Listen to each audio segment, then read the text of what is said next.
Hi, hello, good morning. అందరికీ కూడా చల్లండల గురించి చెప్దాం అనుకుంటున్నాను. చల్లండలు ఎప్పుడే తయారు చేస్తున్నాను. అయితే పిండి కలిపేశానండి.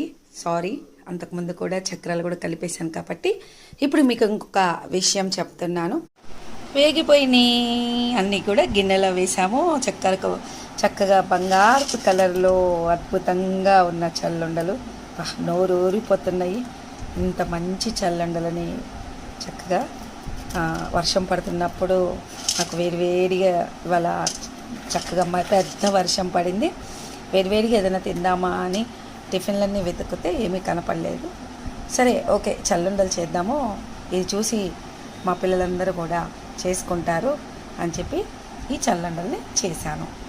చూడండి, ఉల్లిపాయతో కలిపిన చల్లండలు అంత చక్కగా రౌండ్గా వచ్చినాయి. కూడా కొంచెం అంత రౌండ్గా రాకపోయినా ఉల్లిపాయలు కూడా మధ్యలో చక్కగా ఉన్నాయి. చూసారుగా ఎట్లా ఉన్నాయో, చాలా బాగుంటాయి. చాలా అద్భుతమైన చల్లండలు.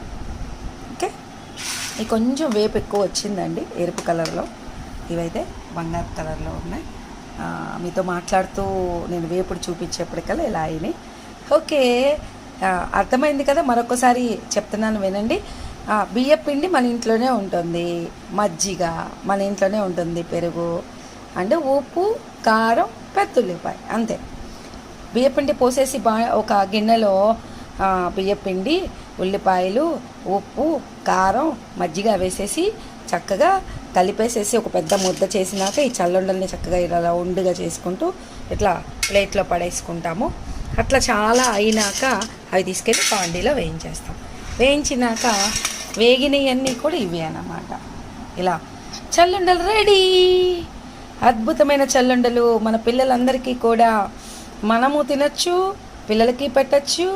అలాగే స్కూల్కి వెళ్ళిన పిల్లలకి కూడా క్యారేజీ బాక్స్లో స్నాక్స్గా మనం ఈ చల్లండలు పెడితే చాలా బాగుంటుంది. మా అబ్బాయి అయితే సాఫ్ట్వేర్ జాబ్ చేస్తున్నాడు హైదరాబాద్లో. మా పిల్లలు వాళ్ళందరూ కూడా వాళ్ళ ఆఫీస్కి తీసుకెళ్తే టైంపాస్ బఠానీ అంటారంట. చాలా బాగున్నాయి, టైంపాస్ బఠానీ అని చెప్తారట. మరి అలాంటి టైంపాస్ చల్లండల్ని అందరం చక్కగా చేసేసుకుందాం. లెట్స్ గో, రెడీ మనం కూడా చల్లండలకి.